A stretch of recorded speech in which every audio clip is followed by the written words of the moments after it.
साथियों, जय हिंद, जय भारत, राम राम, नमस्कार। मैं आपका साथी वेटरन ओम प्रकाश जैसलमेर से। आप सभी पूर्व सैनिकों, गौरव सेनानियों को, सभी को, भाई बहनों, वीरांगनाओं, सारे जितने भी हिंदुस्तान के हमारे दिग्गज पूर्व सैनिक हैं, प्लस जो भी हमारे पूर्व सैनिक हैं, सभी को आज जंतर मंतर पे 1 साल पूरा करके दूसरे साल का पहले सप्ताह का पहला दिन शुरू हो चुका है। इस घड़ी पे मैं आप सभी को मुबारकबाद देता हूँ, बधाई देता हूँ, साथ ही धन्यवाद करता हूँ देश के उन सारे गौरव सैनिकों का जिन्होंने समय समय पर अपना बहुत ही बहुमूल्य समय निकाल के इस जंतर मंतर पे आके अपनी हाजिरी लगाई और इस जंतर मंतर में जो चली हुई मुहिम को या इसके अस्तित्व को जिंदा रखा। ऐसा है ना, अब कोई कैसा भी वीडियो बनाए, कैसा भी संदेश दे, मेरे पास में वैसे शब्द नहीं है। किसी को बुरा भी लगेगा तो किसी को अच्छा भी लगेगा। साथियों, ये जो 1 साल निकला है, इसके पीछे बहुत कड़ी मेहनत है और मेहनत उन सभी लोगों की है कि जिन्होंने जंतर मंतर पे आके अपना कदम रखा, या जिन्होंने जंतर मंतर का जो भी मैसेज था वो देश के कोने कोने में सोए हुए सैनिकों तक पहुंचाया। जो जंतर मंतर पे जो देने वाली आवाज़ वो धरातल में यहाँ बॉर्डरों तक नहीं पहुंची है। उनकी आवाज़ को बॉर्डरों तक, सीमाओं तक, सीमांती प्रांतों तक पहुंचाने वाले लोग भी थे। उनका भी धन्यवाद जिन्होंने अपनी अपनी मेहनत की और इसका आवाज़ को आगे पहुंचाया। मैं आपको एक स्पष्ट कर देना चाहता हूं कि कृपया ऐसे वीडियो न बनाएं कि जिसके अंदर मैं ये कहूं कि ये सब कुछ मैंने किया है या मैंने देश को जगाया है। नहीं भाई, ऐसा नहीं है। इसमें योगदान हर एक उस व्यक्ति का है। उदाहरण के तौर पे अगर नवंबर में हमारी 22 में मीटिंग हुई थी, 23 में हम फरवरी में आके बैठे हैं, तो 22 में सुरेंद्र पहलवान जी हमारे साथ थे और 20 फरवरी को पहलवान जी ने ही, दिल्ली वेटरन ने ही सारा आयोजन करके जो भी संस्था वहाँ पे पहुँची, चाहे वो साबका की तरन तारण की यूनिट हो या कोई और हो, उनको वो स्थान दिया। तो सबसे पहले तो साधुवाद मैं सुरेंद्र पहलवान जी का ही करूँगा कि उन्होंने सब कुछ सेट करके इनके हाथों में वो दिया। उसके बाद में देश के उन सारे पूर्व सैनिकों का जिन्होंने अपना तन, मन और धन दिल खोल के जाके जंतर मंतर पे दिया और जंतर मंतर की टीम को कभी ये एहसास नहीं होने दिया कि आप चिंता मत करना, हम आपके साथ में, कोई भी चीज़ की ज़रूरत होगी आपको यहाँ बैठा रहे, आप जो बैठे हैं आप तक पहुँचेगी। इसको कोई अदरवाइज में न ले। अब हमारी ऊंचाइयाँ इतनी अच्छी और पीक तक पहुँची थी कि हम जुलाई का जो हमारा जंतर मंतर का आंदोलन था 23 जुलाई का, सरकार वाकई उस टाइम कांपी थी।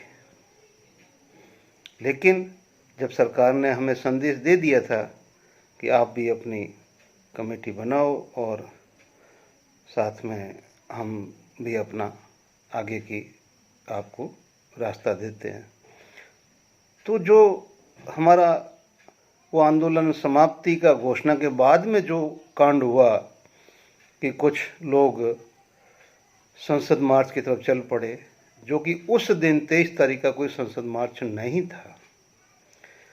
सरकार के पास गलत मैसेज पहुंचा। फिर एफए बना हुआ था, उसको तोड़ा गया। लेखा जोखा यही है कि हमने फिर इस 1 साल में क्या खोया क्या पाया। तो पाया तो हमने कुछ भी नहीं, हम गौण हैं, आज भी शून्य हैं। ना सरकार ने, ना मीडिया ने, ना प्रिंट मीडिया ने, ना इलेक्ट्रॉनिक मीडिया ने, किसी ने भी हमारे को कोई भाव नहीं दिया, कोई भाव नहीं दिया। लेकिन जो मोमेंटम खड़ा हुआ, उसी मोमेंटम से हमारा बाद में एफए का जन्म होता है। उसी मोमेंटम से कोर्ट में हमारे फैसलों के ऊपर थोड़ी सी, क्योंकि मोमेंटम देश में चल रहा है, तो वो जजों से भी छुपा रह नहीं रह सका। उनकी भी थोड़ी सी तीव्र दृष्टि हमारे केसों पे गई और हमारे पक्ष में कई बयान जजों ने किए। ये जंतर मंतर का ही असर था। उसके बाद में आगे जितने भी राजनीतिक पार्टी बनी, जो वीर सिंह चौहान ने और हमारे किसानों ने बनाई, उनको भी साधुवाद, उनको वो रास्ता सही लगा, तो वो भी जंतर मंतर से प्रेरणा पाके ही आगे बढ़े। तो इसका क्रेडिट भी जंतर मंतर को ही जाता है। आज अगर वीर बहादुर साहब है, तो ऐसा नहीं है कि भाई वॉइस कहीं अलग है। वॉइस का रास्ता कानून का रास्ता है, लेकिन जंतर मंतर पे वो कहीं आपसे अलग थलग नहीं है, भले आप कुछ भी समझे। फिर दूसरी तरफ बुद्धिजीवियों की एक टीम चली, जिसने 4 महीने बड़ी मेहनत करके आज इस देश में एक बहुत बड़े संगठन की नींव रखी, दिग्गज वीरांगना महासंघ, जिसने अभी अभी 1 सप्ताह की यात्रा पूरे देश के अंदर निकाल के कम से कम पूर्व सैनिकों को अच्छी तरह से एहसास कराया कि भाई चलो, जंतर मंतर पे चलो, दिल्ली चलो, कहीं भी चलो, सरकार को सुनाने के लिए, समझाने के लिए, कुछ भी हमें अपना हक लेने के लिए हमें दिल्ली की तरफ तो कूच करना पड़ेगा। चाहे आप रेवाड़ी चलो, चाहे गुड़गांव चलो, चाहे कहीं भी चलो, लेकिन जाना पड़ेगा। तो मैं, प्रिय साथी, आप समझ रहे हो मैं किसको कह रहा हूँ आपको, क्योंकि आपके निर्देशन में 5 महीने या 6 महीने मैंने यहाँ जो अपने पश्चिमी रेगिस्तान में जो भी भाग दौड़ की है, उसका क्रेडिट भी आपको ही जाता है। मेरे को भी आप ही ने जगाया था, आप लोगों ने जगाया था।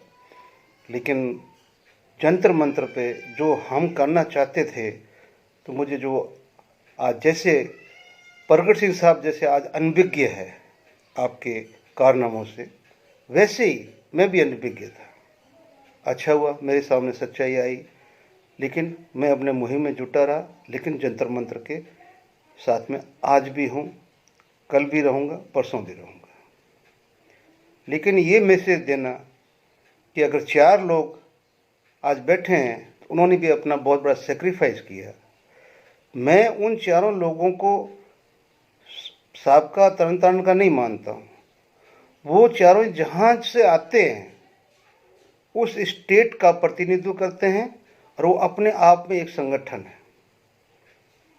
जैसे भाई गोपाल, भाई जनक, वृद्धाराम डूडी, अपना भाई रमेश, भाई विजय, ये जहाँ से भी आते हैं, जिधर से भी आते हैं, ये अपने आप में एक संगठन है। क्यों?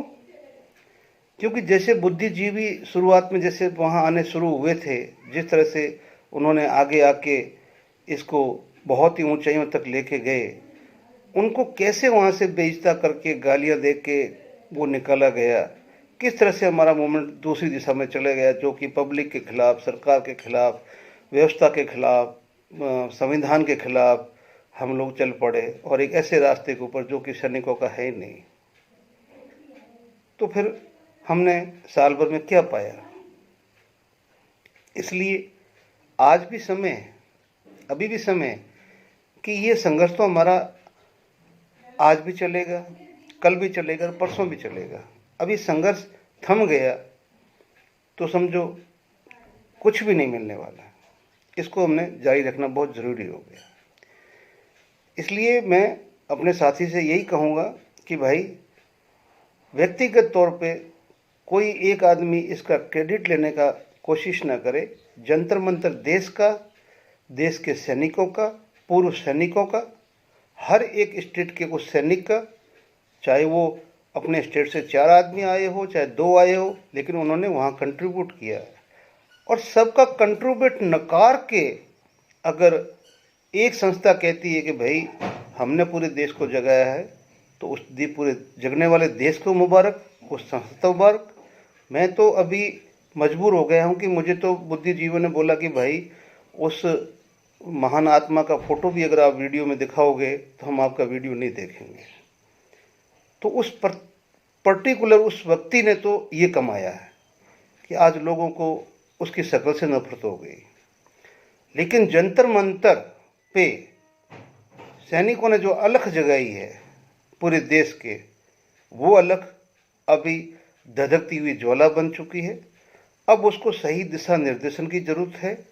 सही दिशा, सही एकता, सही हमारा उद्देश्य, यही हमें अपना न्याय दिलाएंगे। ना कि ये इस तरह से छोटे छोटे ओछे ओछे मानसिकता भरे ये वीडियो डालना, तोड़ना, टांग खींचना, गालियां देना, गाली गलौज करना, बहुत ही नीचता भरी मतलब वो आवाज़ देना, ये सैनिक तो हो ही नहीं सकते। इसलिए आज हम 1 साल 1 दिन पूरा कर चुके हैं। मैं कोई ज़्यादा इसमें वो चीज़ें नहीं बोलूँगा, ना अभी आगे बोलूँगा। लेकिन वक्त पड़ा तो जो साल में ये हम न्याय क्यों नहीं पा सके, इसके भी मैं आगे धीरे धीरे खुलासे करूँगा। क्यों कि मैं अच्छी तरह से इनके साथ था, हूँ और रहूँगा। गलती करेगा वो तो बेस सामने आएगी ही आएगी। कौन कितना छुपा सकता है? मैं करूँगा तो मेरी भी आएगी। इसलिए सभी साथियों, अपनी जो साल भर की यात्रा का सफल आयोजन के लिए मैं सभी को धन्यवाद और जय हिंद, जय भारत।